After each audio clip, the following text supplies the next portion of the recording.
आरिफ रूमी रहमतुल्लाह अलैह फरमाते हैं कि मिसाल देने के लिए बात समझाते हैं। फरमाते हैं एक शख्स जंगल में लकड़ियां काटने जाया करता था तो शेर से दोस्ती हो गई, यानी डायरेक्ट बादशाह से दोस्ती हो गई। और बादशाह भी वो जो जंगल का बादशाह है, जंगल के बादशाह से दोस्ती हो गई। अब वो लकड़हारा गरीब आदमी था, लकड़ियां तो काटनी होती थी। तो वो जंगल का बादशाह ऐलान कर देता जानवरों को कि मेरा दोस्त आया, एक तो कोई तंग ना करे और दूसरा ये कि सब लोग मिलकर इसके साथ ताउन करें। कभी कोई जानवर लकड़ियां इकट्ठी कराता, कभी कोई अपनी पुश्त पे गधा, बैल, घोड़ा, खच्चर रख के वो लकड़ियां बाहर छोड़ने आता। तो अब उसकी बड़ी धूम मच गई जंगल के अंदर। लकड़हारा मजदूर था, वो बादशाह से दोस्ती करके बादशाह ही बन गया।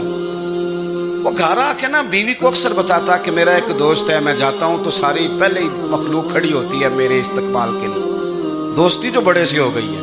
बना है शाह का मसाहिब तो फिरे है इतराता, वगरना शहर में गालिब की आबरू क्या है। हमें तो पूछता ही कोई नहीं, ये तो बना है शाह का मसाहिब तो फिरे है इतराता, वगरना शहर में गालिब की आबरू क्या है। तो वो लोगों को बताता, बीवी को भी बताता दोस्त है। तो बीवी कहने लगी इतनी तो तारीफें करता, ये नहीं बताया कि वो जंगल का शेर है, पर नीरा दोस्त बता दिया। बीवी कहने लग गई कि तो इतना जो उसका जिक्र करता है तो किसी दिन बुला ना, बुला किसी दिन ताकि उसकी दावत करें। अब उसने फिर ना उसको पर्दे में रखा। क्या कहते हैं आजकल, सरप्राइज देना है। अगर सरप्राइज देना है पर्दे में रखा कि वो शेर है। तो वो बुला लिया घर। अब उसके लिए कच्चा गोश्त, जाहिर है शेर ने कच्चा गोश्त सिखाना था। वो कहने लगी पकाना किस तरह का है। वो कहने लगा जब वो आएगा फिर बताऊंगा। अब वो कच्चा गोश्त 2-3 बकरे ज़िबा करके डाल दिए। वो आ गया शेर। आरिफ रूमी कहते जब वो आया ना तो उसकी बीवी ने देखा तो उसने एक सख्त जुमला कह दिया। कहने लगी ओहो, मैं समझी थी पता नहीं कौन है, इस तरह के दरिंदे तेरे यार हैं, कुत्ते बिल्ले दोस्त बनाए हुए, ये क्या बात है। खैर वो शेर ने सुन लिया, गोश्त खाया, वो चला गया। अगले दिन लकड़हारा लकड़ियां काटने गया तो शेर ने मुलाकात करते ही लकड़हारे से कहा कि ये ना कुल्हाड़ी उठा और मेरी पुश्त पे ना एक जख्म कर दे। उसने कहा नहीं मैं ये काम नहीं करता, तो मेरा दोस्त है। उसने कहा सुन भाई, मैंने प्यार से कहा तू मान जा, वरना मैं हूं शेर, मैंने तुझसे मनवा ही लेना है, मैं कोई तकलीफ दूंगा मुनासिब नहीं, तू कर। उसने कुल्हाड़ी उठाई और उसकी पुश्त पे एक जोर से जख्म लगा दिया, खून बहने लगा। उसने कहा तूने आज के बाद आना है, लकड़ियां काटनी है, तुझे कोई कुछ नहीं कहेगा, बस ये एक हिकमत थी जो मैंने किया है। किस्सा मुख्तसर।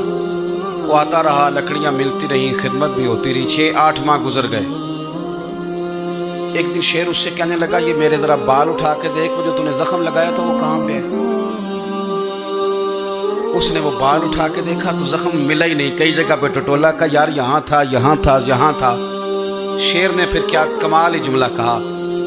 उसने कहा कि वो जो कुल्हाड़ी का जख्म तूने लगाया था ना वो मुकम्मल हो गया, लेकिन तेरी बीवी का जो लहजा था और उसकी जो तलखी थी वो आज तक मेरे जहन में मौजूद है, वो अभी भी मुझे तकलीफ देती है।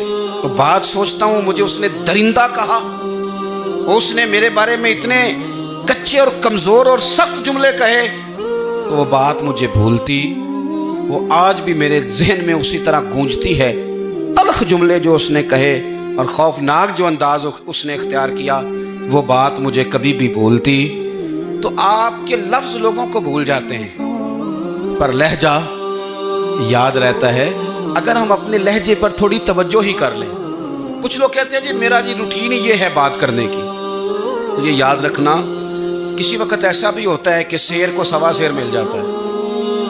फिर ऐसा ना हो कि आपकी तलखी की जवाब में कोई इस तरह की तलखी हो कि फिर आप उसको कभी भुला ना सकें। हमारे यहाँ ना ये दौर तेजियां दिखाने का दौर है। कुछ लोग ज़रूरत से ज़्यादा तेज़ी दिखाने की कोशिश करते हैं। उन बेचारों का कभी कभी इतना सख्त नुकसान होता है कि उनको उनसे भी कई गुना तेज़ बंदा मिल जाता है। वो किसी ऐसी जगह जाके बेचारे उलझ जाते हैं जहाँ से वापसी का रास्ता नज़र नहीं आता।